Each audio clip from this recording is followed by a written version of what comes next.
Hi, welcome to our bus driver interview.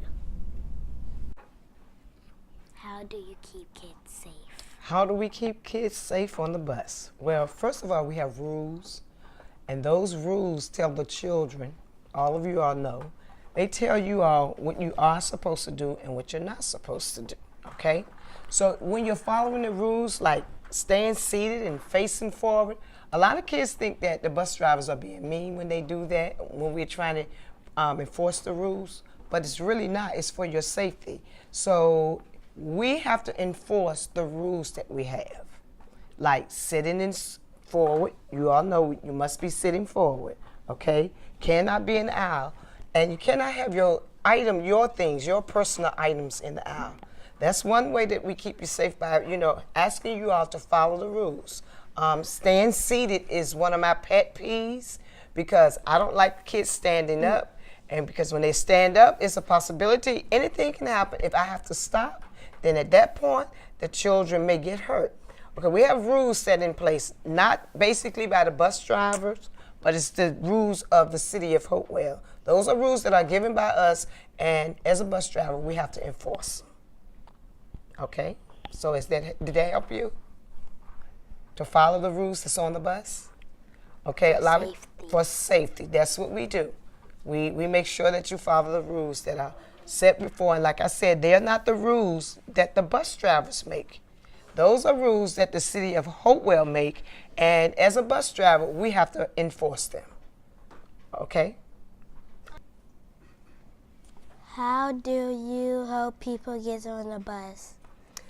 Well, as a rule, we really don't help the kids get on the bus when we're picking them up, or even when we come to pick them up. You all are supposed to get on the bus. But one of the things, some of the things that we tell the kids to, especially at you all's age, is to hold the railing, in which most kids come out of school running, they're in a hurry, and they don't do that. But it's a safety precaution is to hold on the rails while you're getting up on the bus, okay? So, because we can't really help you get on the bus, you understand? But that's a safety precaution. Going back to what I answered before, that's a safety precaution of you getting up on the bus without you getting hurt. Hold on the rails, not to run, and take your time, okay? What do you do to be fair? What do I do to be fair? Let me tell y'all something about being fair. My kids have rode my bus. I have no special kids. All of my children are special to me. So when there's an incident on the bus, I treat all the kids the same. It doesn't matter who it is, and basically, when something is going on, I try to nip it in the bud right then and there. Okay? Okay. So children are not allowed to do a lot of things on the bus, but then they're allowed to, be themselves.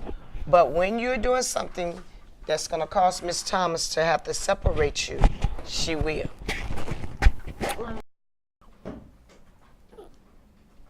Do you go to another school? Yes, young man. I go to a lot of schools. I am considered a runner. I have 3 runs of my own, but anytime there's someone that's sick or something comes up or whatever, I am one of the bus drivers that goes to all the schools. Sometimes I have to go to John Tyler, I may have to go to Richmond, and I am a runner. So I go to all the schools, and even some schools that are not in the city of Hopewell, but they work with the city of Hopewell. Do you go to another job or do you go home? Okay. I did have another job that I used to go to. I used to go to Prince George, and I worked in food service. So sometimes I go there, and sometimes I go home. It all depends. If they don't need me to sub, then I go home after I get off from work. Good question. I like that question because I wouldn't think that a child would think to ask me that. Really, I really like that question. Yeah, I work 2 jobs sometimes. Really 3 because I'm a seamstress and I sew at home. So Yeah, sometimes I go to another job, and other times I just go home and relax. How do you know when the bus should come by? When do I know, or the children? What, I have to ask you that because I'm not clear on your question. The bus driver. How do I know when I should come by? Okay, we have a schedule. All bus drivers have schedules. Okay, so on the schedules, we have the stops and we have the times that we should be there. And that's how we know where we're supposed to be. Sometimes, I'm sure you know that sometimes the bus drivers may be late, but something may come up sometimes that throw us or we have to do different. But the majority of the time, we go by the schedule that we have and the times that we're supposed to be there. And the children, I'm going to answer this because you didn't ask, but the children, parents also have the time that you all are supposed to be there. Most kids don't realize or don't know, or parents don't really know, that you all are supposed to always be at the bus stop 5 minutes before the bus gets there. Okay? So say I'm supposed to pick you up at 7:45, just using that. So you should be at the bus stop by 7:40. Okay? So that's how we know, because we communicate with the parents, and therefore you all get to know what time you're supposed to be there, and we know by the schedule that we have and whatever stop that we're going to. What are your bus tools? Okay, now explain to me what kind of tools you're talking about. Like when the bus breaks down? Oh, okay, good question. Okay, she asked me what was the tools that I use, and then I had to ask her what she was talking about because I'm really not sure. And then she comes and she says that if the bus breaks down, very good. First of all, when the bus breaks down, we have to put on our triangles on the bus.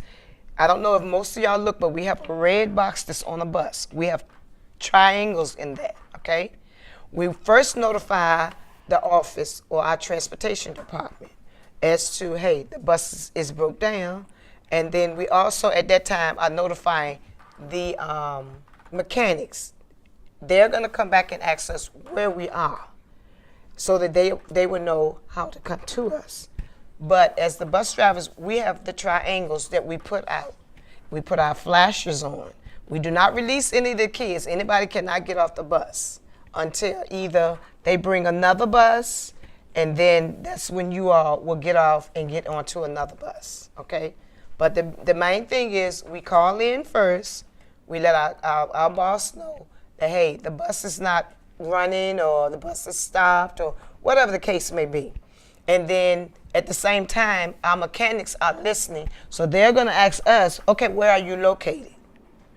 But once that happens, we've already put our triangles out, okay? And everybody has to stay seated and stay on the bus. Cannot get off the bus.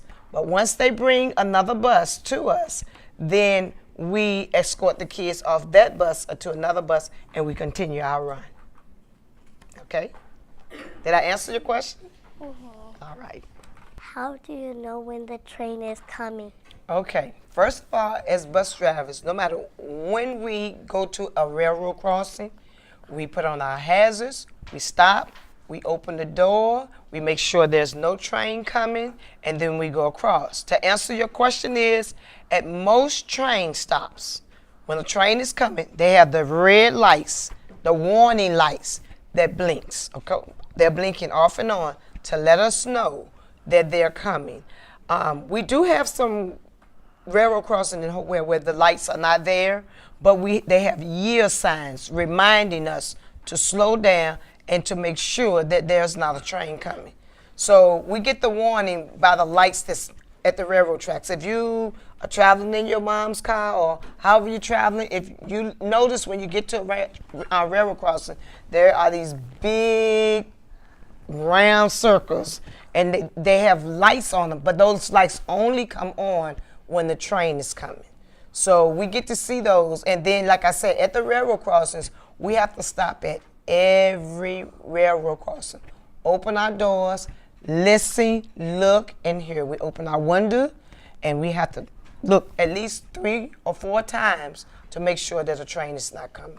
And that's how we That's one thing of safety, okay?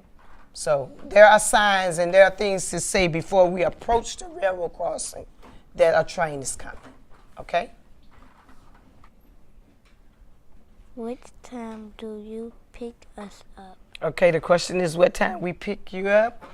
Like I said with the other young lady, we have schedules of our routes. And on each, it depends on what bus you're on, baby, because everybody have different times. There's probably no bus driver that starts the same time. It depends on the area that you live in, and it depends on, you know, the schedule that we have. So basically it goes by what area you live in and what time we have on our route sheet. Okay? Did I answer your question? Okay. Thank you. How do you back up your bus? How do we back up? Well, let me share something first with you. We don't back up unless it's absolutely necessary. Okay? As a rule, we like, especially if there are kids moving around or in the parking lot or something like that, we should never back up. But to answer your question is, we put the bus in reverse, okay? And we use our mirrors to make sure that whether it's a parking spot or even if it's out here in which we do not basically back up in the bus loops because children are always there, okay? But we just put the bus in reverse. We look in our mirrors because most of the time we're going in a space, okay? So we're making sure that if it's between two buses, that we have enough room. The biggest thing with backing up with the bus is the mirrors, using the mirrors, okay? Because that helps us know whether we have more room or less room on whichever side, okay? We don't just put it in reverse and start moving. We actually have to take our time to make sure that we have the space. Because there's been times that we have field trips and we make, especially going to Richmond, and there's not a lot of parking there. So we ride around. I'm one that will not chance anything. If I don't think I can get in that spot, I'll ride a little further until I find somewhere where I know that I can back up and it's safe, okay? That's the main thing, is looking at the windows, making sure that you have the space that you need in order to park the buses up, to put the bus in it.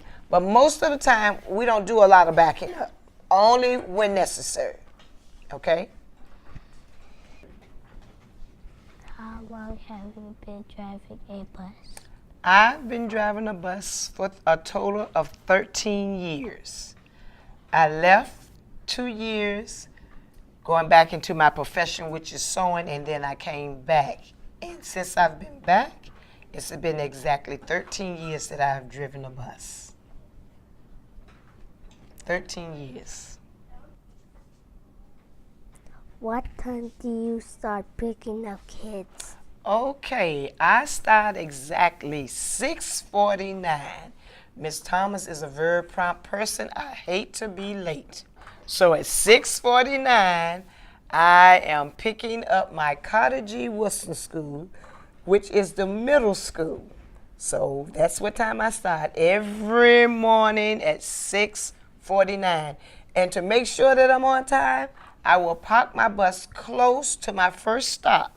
So every day at 6:49, I am right there on time unless something's happened with my bus. But I'm very prompt. I do not like to be late.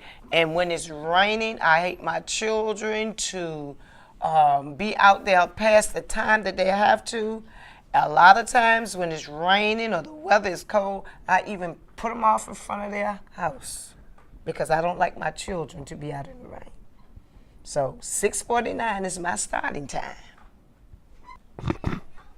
What is that little yellow and black box? Okay, you ride bus 6, so I'm guessing Miss Hattie has her own little personal box that she puts in stuff that's left on the bus. Is that what she does with that box? Well, see, Miss Thomas doesn't do that.